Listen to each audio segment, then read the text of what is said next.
जय श्री कृष्णा। सभी को नमस्कार और सभी का स्वागत है आज के भगवत गीता के पाठ में। और आज हम पढ़ रहे हैं अष्टम अध्याय, अक्षर ब्रह्म योग। श्री भगवान ने 7वें अध्याय के अंत में अपने समग्र रूप का वर्णन करते हुए ब्रह्म, अध्यात्म, कर्म, अधिभूत, अधिदेव, अधियज्ञ इन 6 शब्दों का प्रयोग किया था और इन समग्र रूप को जानने वाले योगियों को अंतकाल में अपनी प्राप्ति बताई थी। इसको सुनकर के इन 6 शब्दों को स्पष्ट रूप से समझने के लिए अर्जुन 8वें अध्याय के आरंभ के ही श्लोकों में कुल 7 प्रश्न करते हैं। अर्जुन कहते हैं, हे पुरुषोत्तम, वो ब्रह्म क्या है? ये अध्यात्म क्या है? कर्म क्या है? अधिभूत क्या है? और अधिदेव किसको कहते हैं? हे मधुसूदन, यहां अधियज्ञ कौन है और वह इस शरीर में कैसे है? तथा युक्त चित्त वाले पुरुषों द्वारा अंत समय में आप किस प्रकार जानने में आते हैं? अब भगवान आगे के 2 श्लोकों में अर्जुन के 6 प्रश्नों का उत्तर क्रम से देते हैं। श्री भगवान ने कहा, परम अक्षर ब्रह्म है। अपना स्वरूप अर्थात जीवात्मा अध्यात्म नाम से कहा गया है और भूतों के भाव को उत्पन्न करने वाला जो त्याग है वो कर्म नाम से कहा गया है। उत्पत्ति विनाश धर्म वाले सब पदार्थ अधिभूत हैं। हिरण्यमय पुरुष अधिदैव है। और हे देहधारियों में श्रेष्ठ अर्जुन, इस शरीर में मैं वसुदेव ही अंतर्यामी रूप से अधियज्ञ हूं।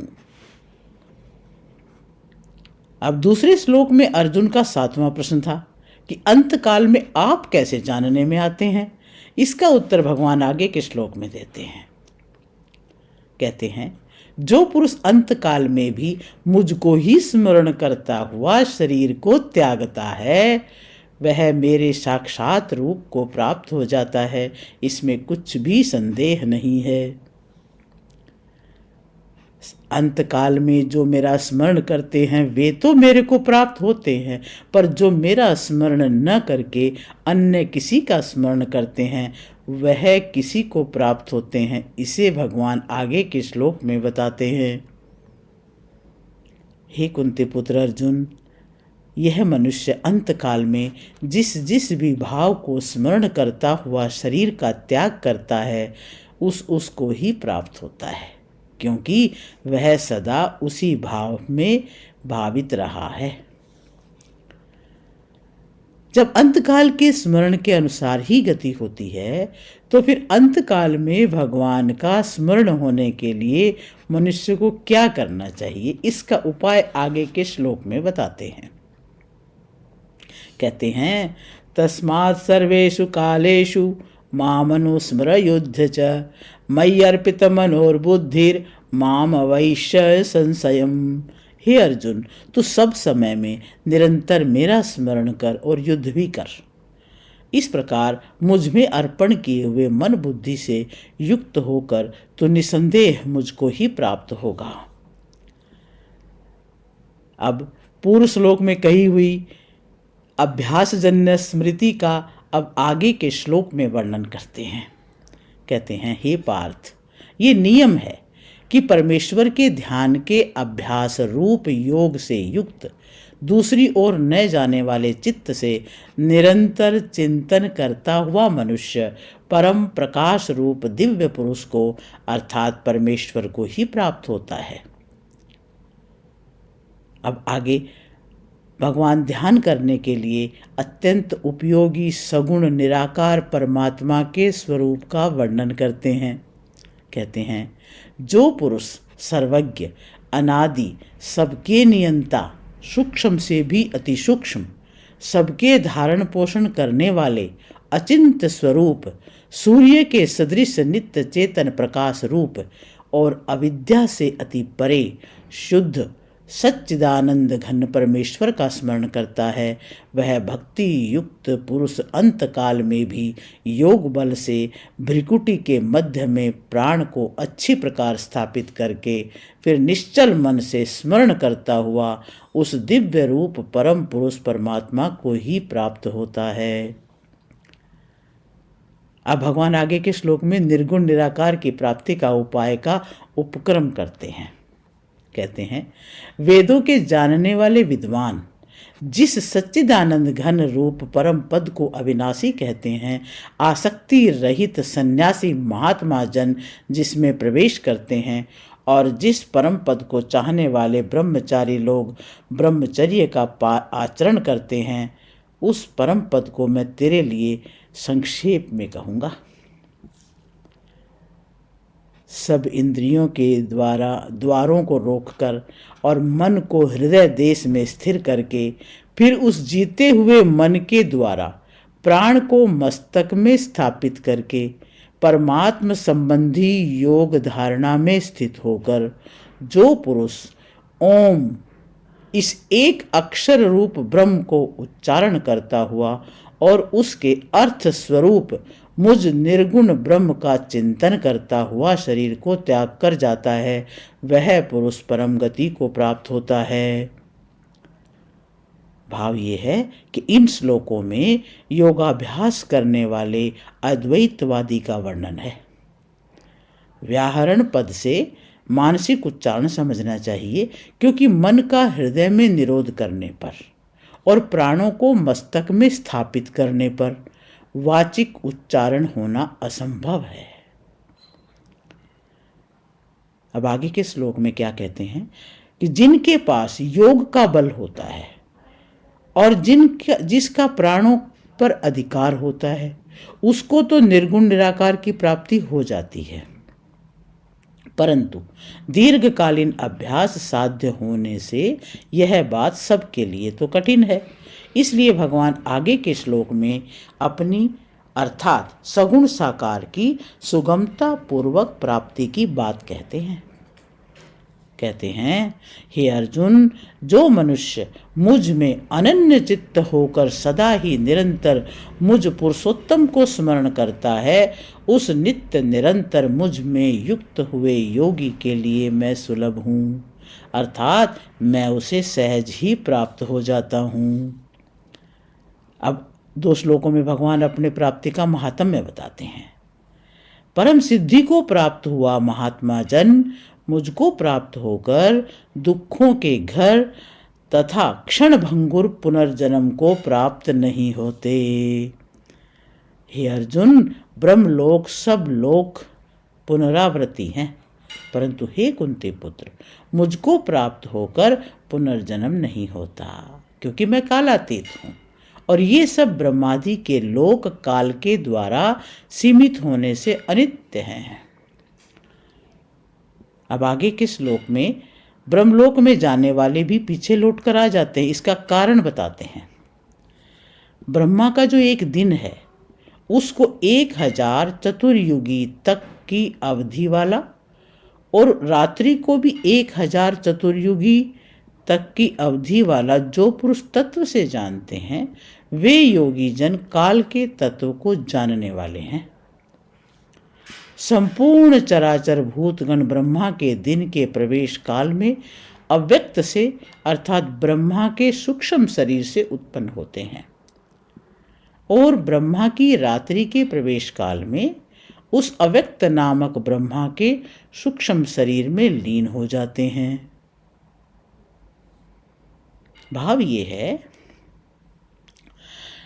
16वें श्लोक तक तो भगवान ने बताया कि ब्रह्मलोक तक सभी लोग पुनरावृत्ति हैं। वे पुनरावर्ती क्यों हैं? इसके उत्तर में भगवान 17वें 18वें श्लोक में कह रहे हैं कि ऊंचे से ऊंचा ब्रह्मलोक भी काल की अवधि में है। उस अवधि का विवेचन करते हुए भगवान बताते हैं कि ब्रह्मलोक की अवधि कितनी ही बड़ी क्यों न हो, वह काल के अंतर्गत ही तो है। परंतु भगवान काल की अवधि में नहीं है। जैसे हम रात को सोते हैं और संसार को भूल जाते हैं, प्रातः जागते हैं तो संसार पुनः याद आ जाता है, ऐसे ही ब्रह्मा जी के रात में संपूर्ण सृष्टि लीन हो जाती है और दिन में पुनः उत्पन्न हो जाती है। ये रात और दिन आखिरी हद है। ब्रह्मा जी के दिन और रात सूर्य से नहीं होते, प्रत्युत प्रकृति से होते हैं। अब आगे के श्लोक में भगवान कहते हैं, हे पार्थ, यही वह भूत समुदाय उत्पन्न होकर प्रकृति के वश में हुआ रात्रि के प्रवेश काल में लीन होता है और दिन के प्रवेश काल में उत्पन्न होता है। उस अव्यक्त से भी अति परे दूसरा और विलक्षण जो सनातन अव्यक्त भाव है, वह परम दिव्य पुरुष सब भूतों के नष्ट होने पर भी नष्ट नहीं होता। अब अभी तक तो परमात्मा विषयक वर्णन हुआ है, उसे सबकी एकता करते हुए अनन्य भक्त के विशेष महत्व का वर्णन आगे के 2 श्लोक में भगवान कहते हैं। जो अव्यक्त अक्षर इस नाम से कहा गया है, उसी अक्षर नामक अव्यक्त भाव को परम गति कहते हैं, तथा जिस सनातन अव्यक्त भाव को प्राप्त होकर मनुष्य वापस नहीं आते, वह मेरा परम धाम है। भाव है कि अव्यक्त अक्षर आदि नामों को पहुंच उस प्रापणीय तत्व तक नहीं है, कारण कि वह अव्यक्त व्यक्त अक्षर क्षर गति स्थिति दोनों से रहित निरपेक्ष तत्व है। उसको प्राप्त होने पर जीव लौटकर नहीं आता, क्योंकि उसकी अवधि नहीं है। हे पार्थ, जिस परमात्मा के अंतर्गत सर्वभूत है और जिस सच्चिदानंद घन परमात्मा से यह समस्त जगत परिपूर्ण है, वह सनातन अव्यक्त परम पुरुष तो अनन्य भक्ति से ही प्राप्त होने योग्य हैं। हे अर्जुन, जिस काल में शरीर त्याग कर गए हुए योगी जन तो वापस न लौटने वाली गति को और जिस काल में गए हुए वापस लौटने वाली गति को ही प्राप्त होते हैं, उस काल को अर्थात दोनों मार्गों को मैं अब बताऊंगा।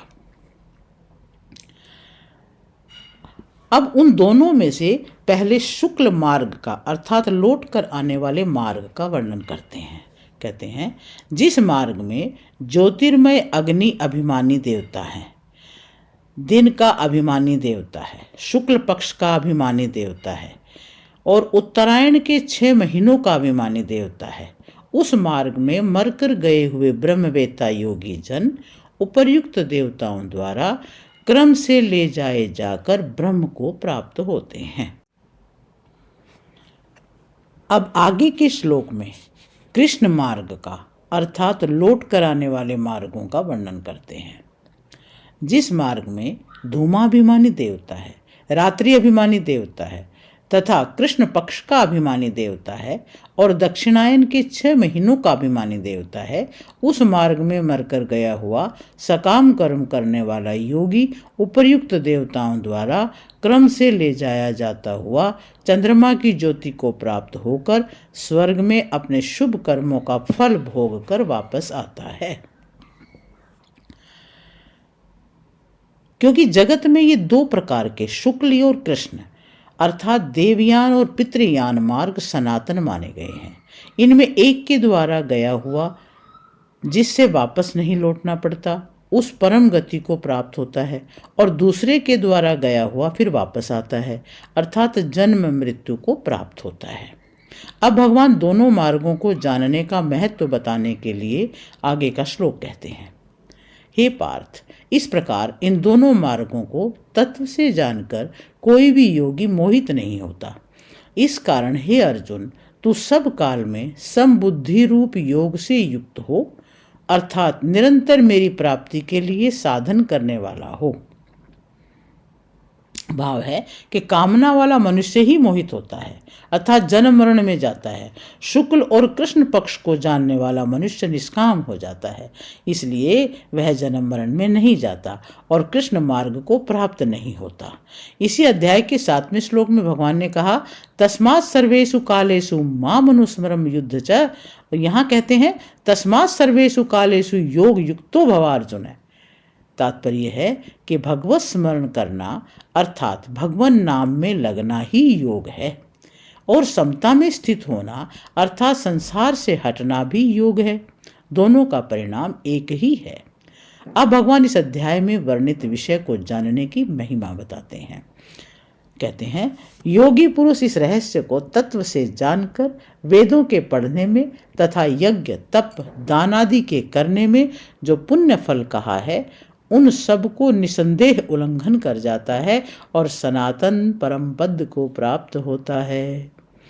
ओम तत्सीदति। श्रीमद्भगवत गीतासूपनिषत्सु ब्रह्म विद्यायाम योग शास्त्रे श्री कृष्ण अर्जुन संवादे अक्षर ब्रह्म योगो नामाष्टमो अध्याय। इस प्रकार उपनिषद, ब्रह्म विद्या और योग शास्त्र रूप श्रीमद् भगवत गीता के श्री कृष्ण अर्जुन संवाद में अक्षर ब्रह्म योग नामक 8वां अध्याय संपूर्ण हुआ। जय श्री कृष्ण।